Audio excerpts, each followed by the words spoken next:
क्या आपने Tata technology, NSC या रिलायंस रिटेल का नाम सुना है? इनके अनलिस्टेड शेयर्स में जिन लोगों ने सही समय पे पैसा लगाया, लिस्टिंग के बाद उनके पैसे मल्टीपल टाइम्स ग्रो होते हुए आप देखेंगे।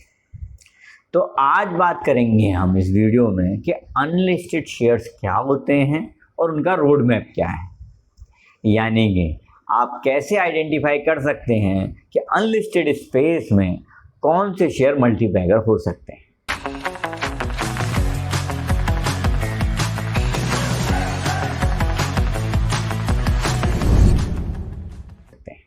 नमस्कार दोस्तों, मैं हूं मनोज गुप्ता, आपका वेल्थ कोच, होस्ट और गाइड।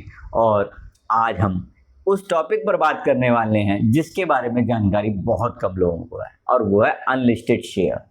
सबसे पहले समझते हैं अनलिस्टेड शेयर होते क्या हैं। अनलिस्टेड शेयर वो शेयर हैं जो एनएससी या बीएससी पर ट्रेड नहीं कर रहे हैं, प्राइवेट मार्केट में खरीदे बेचे जा रहे हैं।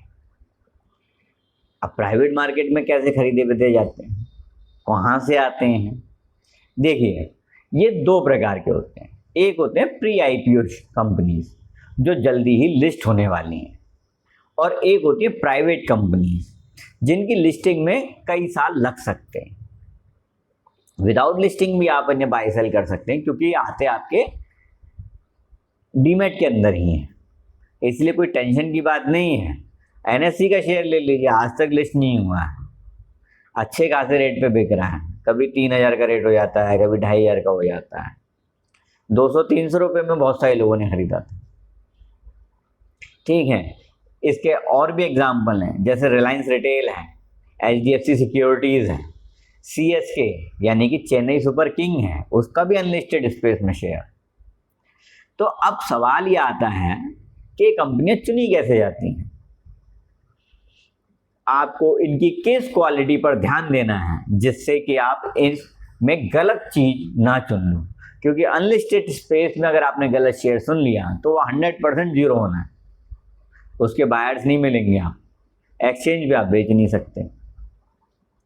तो सबसे पहला पॉइंट जो ध्यान देने का है वो है strong brand value. Tata, Reliance, NSC ये सब स्ट्रॉन्ग ब्रांड वैल्यू के हैं, इनमें विश्वास किया जा सकता है। इनकी कोई भी कंपनी अगर अनलिस्टेड स्पेस में है then you can buy that. फिर दूसरा, प्रॉफिट ग्रोथ। पिछले 3 से 5 सालों में एक्चुअल में प्रॉफिट ग्रोथ क्या है, क्या वो इंक्रीजिंग ऑर्डर में है, क्या कंसिस्टेंट प्रॉफिट दे रही है कंपनी, या ऐसे ही इधर उधर का व्यवस्था बना रही है। तीसरा होता है इंडस्ट्री ट्रेंड। जैसा आप जानते हो, इंडस्ट्री बहुत तेजी से बदल रही है। कुछ समय पहले कह रहे थे कि कोडिंग के बिना तो दुनिया चलेगी नहीं आपकी, आज की डेट में कह रहे हैं कोडिंग तो एआई कर लेगा, तुम क्या करोगे। तो इसी तरीके से ईवी है, फिनटेक है, फार्मा है, एआई है, रिन्यूएबल एनर्जी है, ये क्या है, इंडस्ट्री ट्रेंड्स हैं।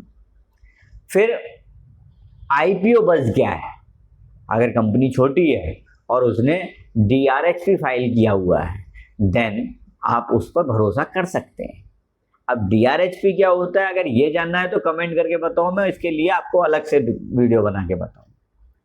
इन्वेस्ट करने से पहले होमवर्क करना बहुत ही ज़रूरी होता है। अगर आपने इन्वेस्ट करने से पहले होमवर्क नहीं किया है तो बाद में पछताने से कुछ भी हाथ नहीं आएगा। सबसे पहले उसकी एनुअल रिपोर्ट्स और डीआरएचपी जरूर पढ़ें। उसके बाद लिस्टेड पीयर से कंपेयर जरूर करें कि अनलिस्टेड स्पेस में इसकी वैल्यूएशन क्या आ रही है और लिस्टेड पीयर जो है उनकी वैल्यू क्या आ रही है। प्रमोटर और इन्वेस्टर को चेक करें, कौन से लोग हैं वो, उनकी क्रेडिबिलिटी है मार्केट में कि नहीं है।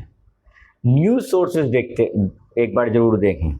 आजकल तो बहुत सारे न्यूज़ सोर्सेज अवेलेबल है, money control, economic time, unlisted zone, etcetera etcetera, बहुत। प्राइस और लिक्विडिटी हमेशा इसका ध्यान रखें।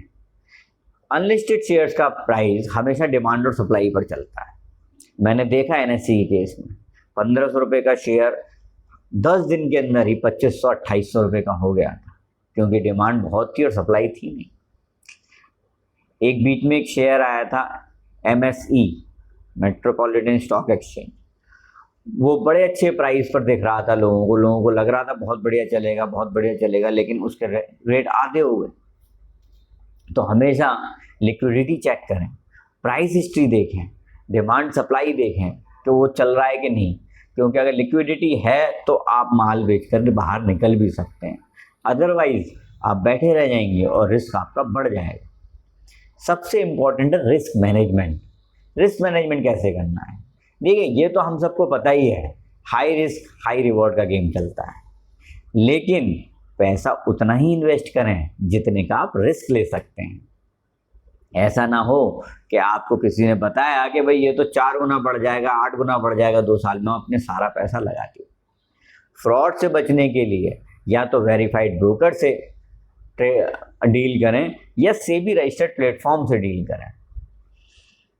ऐसे ही किसी को पैसे ना लें कि वो हमें शेयर्स दे देगा। एग्जिट स्ट्रेटेजी पहले बनाएं, आईपीओ पे एग्जिट करना है या बाद में होल्ड करके रखना है, या महीने में 2 महीने 3 महीने के हिसाब से आपने लिया हुआ है। देखिए, सावधानी रखने का सबसे अच्छा तरीका क्या है कि आप अपना नेटवर्क बनाएं। अनलिस्टेड शेयर्स पाने के लिए सही कनेक्शन होना बहुत ज़रूरी है। इसके लिए आप SEBI registered brokers, wealth managers या ट्रस्टेड प्लेटफॉर्म्स जैसे अनलिस्टेड जोन एट्सेट्रा से जुड़ सकते हैं। और सबसे इम्पॉर्टेंट चीज़ ये ध्यान रखिएगा, ये अनलिस्टेड स्पेस है, यहाँ पेशेंस ही आपको पैसे देगा। अनलिस्टेड शेयर्स कभी ओवरनाइट नहीं बढ़ते हैं, कभी कभी जो एग्जांपल मैंने दिया था 7 डेज़ का 8 डेज़ का ऐसा होता है, लेकिन ये बहुत कम होता है। कई बार हमें 2 से 5 साल वेट करना ही पड़ता है। अगर आप 5 साल वेट नहीं कर सकते हैं तो अनलिस्टेड स्पेस में ना आए। और अगर कोई सही कंपनी आपके हाथ लग जाती है तो 5 साल में हो सकता है 5 गुना रिटर्न दे दे आप।